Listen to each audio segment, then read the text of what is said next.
ವಿಜಯನಗರ ಜಿಲ್ಲೆ ಹರಪನಹಳ್ಳಿ ತಾಲೂಕಿನ ಪೃಥ್ವೇಶ್ವರ್ ಗ್ರಾಮದಲ್ಲಿ ಕಾರ್ಮಿಕ ಕಾರ್ಡ್ಗಳನ್ನು ವಿತರಿಸಲಾಯಿತು.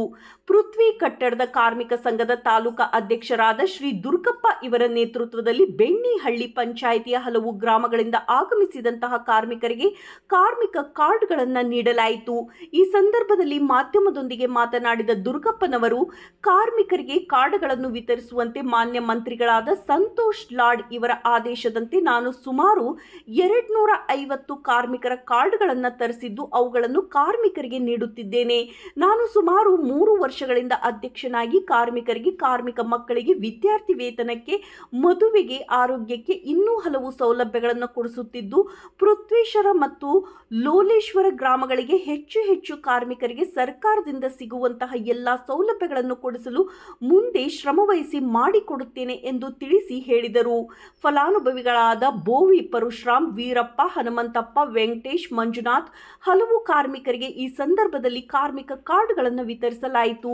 ಗ್ರಾಮದ ಮುಖಂಡರಾದ ಹಾಲನಗೌಡರು, ಮಾಳಗಿ ಸುರೇಶ್, ದಂಡೆಪ್ಪ, ಎಲ್, ಮಂಜಪ್ಪ, ಪಿ, ಬಸವರಾಜ್, ಪೂಜಾರ್, ದುರ್ಗಪ್ಪ, ಮಂಜಪ್ಪ, ನಾಗರಾಜ್, ಕುಬೇರಪ್ಪ ಇತರರು ಈ ಸಂದರ್ಭದಲ್ಲಿ ಉಪಸ್ಥಿತರಿದ್ದರು. ವರದಿ Prakash TM, BSP news, Vijayanagara ಜಿಲ್ಲೆ, ಕೊಟ್ಟೂರು. ಆಮೇಲೆ ಕರೋನಾದಾಗ 3,000 ರೂಪಾಯಿ ಬೆನಿಫಿಟ್ ಬಂತು, ಅದನ್ನು ತಗೊಂಡ್ವಿ ನಾವು. ಚೆನ್ನಾಗೈತೆ ಈ ಫಾರ್ಮೇಟ್ ಕೊಟ್ಟದ್ದು ಚೆನ್ನಾಗಿತ್ತು. ಮುಂದೆ ಎಲ್ಲಾರ ನಾವು ಇದು ಮಾಡಲಿ ಈ ಫಾರ್ಮೇಟ್ ತೋರಿಸಿದ್ರೆ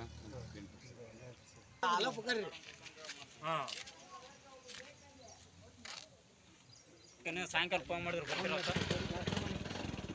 201 ನೋಡ್ತಾರೆ.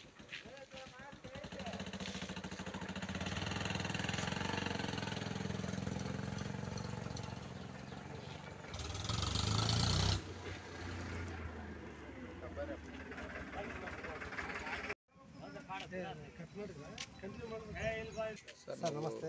ನಮಸ್ಕಾರ ಸರ್. ಸರ್ ನಿಮ್ಮ ಹೆಸರು? ನಮ್ಮ ಹೆಸರು ಪೃಥ್ವಿ ಕಟ್ಟಡ ಕಾರ್ಮಿಕರ ಸಂಘದ ಅಧ್ಯಕ್ಷರು ಸರ್. ಇಲ್ಲಿ ನಮ್ಮ ಲೇಬರ್ ಕಾರ್ಡ್ ಇದ್ದವರಿಗೆ ಅವ್ರಿಗೆ ನಮ್ಮ ಸಂತೋಷ್ ಲಾಡ್ ಸರ್ ಒಂದು ಸಂಘಟನೆದು ಒಂದು ಇದು ಕೊಟ್ಟಿದ್ದಾರೆ. ಅವು ಕಾರ್ಡು ಅವ್ರಿಗೆ ವಿತರಣೆ ಮಾಡ್ಬೇಕಂತೇಳಿ ನಮ್ಮ ಸಂತೋಷ್ ಲಾಡ್ ಸರ್ ನಮಗೆ ಗಮನಕ್ಕೆ ತಂದಿದ್ರು ಸರ್. ಅದಕ್ಕೋಸ್ಕರ ನಾನೀಗ ಇಲ್ಲೆಲ್ಲ ಜನ ಕರೆ ಕಳಿಸಿ ನಮ್ಮ ಅವರಿಗೆ ಕಾರ್ಡ್ ವಿತರಣೆ ಮಾಡ್ತಿದ್ದೆ ಸರ್. ಎಷ್ಟು ಕಾರ್ಡ್ ವಿತರಣೆ ಮಾಡ್ತಾರೆ ಸರ್? ಈಗ ಕನಿಷ್ಠ ಏನಂದ್ರೆ ಒಂದು 25-30 ಕಾರ್ಡ್ ವಿತರಣೆ ಮಾಡ್ತೀವಿ ಸರ್. ಸದ್ಯಕ್ಕೆ ಸರ್ ಬಂದಿರೋ 350 ಕಾರ್ಡ್ ಬಂದಿದ್ದೀವಿ ಸರ್. ಈಗ ಅವ್ರಿಗೆಲ್ಲ ನೋಡಿ ಮತ್ತೆ ಅವ್ರಿಗೆಲ್ಲ ಅನುಕೂಲ ರೀತಿಯಲ್ಲಿ ಮಾಡಿಕೊಡ್ತೇನೆ ಸರ್. ಹ್ಞೂ ಸರ್. ಸದ್ಯ ಒಂದು 25-30 ಕಾರ್ಡ್ ಈಗ ನಾನು ಕೊಡ್ತೇನೆ ಸರ್. ಈಗ ಆಮೇಲೆ ಇವು ನಮ್ಮ ಪ್ರತಿಯೊಂದು ನಮ್ಮ ಬೆಣ್ಣೆಳ್ಳಿ ಪಂಚಾಯತಿಯಲ್ಲಿ ಪ್ರತಿಯೊಂದು ಎಷ್ಟು ಜನ ಲೇಬರ್ ಕಾರ್ಡ್ ಇದ್ದಾರೆ ಅವ್ರಿಗೆಲ್ಲ ಬೆನಿಫಿಟ್ ಕೊಡೋಕೆ ನಾನು ಒಂದು ಲೆಟ್ರ್ ಕೊಟ್ಟಿದ್ದೀನಿ ಸರ್. ನಮ್ಮ ಸಂತೋಷ್ ಲಾಡ್ ಸರ್ಗೆ ಇದಕ್ಕೆ ಹೋಗಿ ವಿಧಾನಸಭೆಗೆ ಹೋಗಿ ಸಂತೋಷ್ ಲಾಡ್ ಸರ್ಗೆ ಎಲ್ಲ ನಾನು ಲೆಟ್ರ್ ಕೊಟ್ಟಿದ್ದೀನಿ. ಲೆಟ್ರ್ ಕೊಟ್ಟು ಕಾಸಿ ಅವ್ರಿಂದ ನಮ್ಮ ಗಮನಕ್ಕೆ ತಂದಿಲ್ಲ ಸರ್. ತಂದ ತಕ್ಷಣ ನಾನು ನಮ್ಮ ಬೆಣ್ಣೆಳ್ಳಿ ಪಂಚಾಯತಿಯಲ್ಲಿ ಎಷ್ಟು ಜನ ಇದ್ದಾರೆ ಪ್ರತಿಯೊಬ್ಬ ಕಾರ್ಮಿಕರಿಗೆ ನಾನು ಅವ್ರಿಗೆ ಸೌಲಭ್ಯ ಕೊಡ್ಸೋಕೆ ನಾನು ಸಿದ್ಧನಾಗಿರ್ತೇನೆ ಸರ್. ಈಗ ಅಧ್ಯಕ್ಷ ಆಗಿ ಒಂದು 3-4 ವರ್ಷ ಆಯ್ತು ಸರ್. ಈಗ ಅಧ್ಯಕ್ಷ ಈಗ ಲೇಬರ್ಗೆಲ್ಲ ಬೆನಿಫಿಟ್ ಕೊಡಿಸಿದ್ದೀನಿ ಸರ್. ಕೆಲವರು ಸ್ಕಾಲರ್ಶಿಪ್ ಅಂತ ಕೊಡಿಸಿದ್ದೀನಿ, ಆಮೇಲೆ ಡೆತ್ನಾಗ ಕೊಡಿಸಿದ್ದೀನಿ, ಆಮೇಲೆ ಮೆಡಿಕಲ್ನಾಗ ಕೊಡಿಸಿದ್ದೀನಿ ಸರ್. ಮದುವೆ ಸೌಲಭ್ಯಗಳೆಲ್ಲ ಕೊಡಿಸಿದ್ದೀನಿ ಸರ್ ಅವ್ರಿಗೆ. ಹ್ಞೂ ಸರ್. ಇನ್ನು ಮುಂದೆ ಕೂಡ ಮಾಡ್ತಾ ಇದ್ದೀನಿ ಸರ್. ಇನ್ನು ಹೆಚ್ಚಿನ ಮಟ್ಟದಲ್ಲಿ ಮಾಡ್ಬೇಕು ಸರ್. ಈಗ ನಮ್ಮ ಗ್ರಾಮಸ್ಥರಿಗೆ ಕೂಡ ಒಂದು ಸ್ವಲ್ಪ ಅನುಕೂಲ ರೀತಿಯಲ್ಲಿ ಅವ್ರಿಗೆ ಮಾಡಿಕೊಡ್ಬೇಕನ್ನೋದು ನಮಗೆ ಇದೆ ಸರ್. ನಮಗೆ ಅವ್ರಿಗೆ ಮಾಡಿಕೊಡ್ತಾರೆ ಸರ್. ಪ್ರತಿಯೊಂದು ನಮ್ಮ ಬೆಣ್ಣೆಳ್ಳಿ ಪಂಚಾಯತಿಯಲ್ಲಿ ಚಿಗಟೇರಿ ಹೋಬಳಿಯಲ್ಲಿ ಯಾರು ಇರ್ತಾರೆ ಅವರಿಗೆಲ್ಲ ಪ್ರತಿಯೊಂದು ನಾನು ರೆಡಿ ಮಾಡಿ ಕೊಡ್ತೇವೆ ಸರ್. ನಮ್ಮ ಸಂತೋಷ್ ಲಾಡ್ ಸರ್ ಕೂಡ ನಾನು ಮೊನ್ನೆ ಹೋಗಿದೆ ಸರ್. ನಾನು ಮೀಟಿಂಗ್ನಲ್ಲಿ ಮಾತಾಡಿದ್ದೀನಿ ಸರ್. ಅವ್ರ ಹತ್ರ ಮಾತಾಡಿ ಪ್ರತಿಯೊಂದು ನಾನು ಎಲ್ಲ ನಿಮ್ದು ಏನಿದೆ ಅದೆಲ್ಲ ನನ್ನ ಸಮಸ್ಯೆ ಕ್ಲಿಯರ್ ಮಾಡಿಕೊಡ್ತೇನೆ ಅಂತೇಳಿ ನಮ್ಮ ಸಂತೋಷ್ ಲಾಡ್ ಸರ್ ಕೂಡ ನನಗೆ ಮಾತು ಕೊಟ್ಟಿದ್ದಾರೆ ಸರ್. ನನ್ನ ಕಡೆ ಹೌದು ಸರ್. ಫಲಾನುಭವಿ ಸರ್ ಅವರೆಲ್ಲ.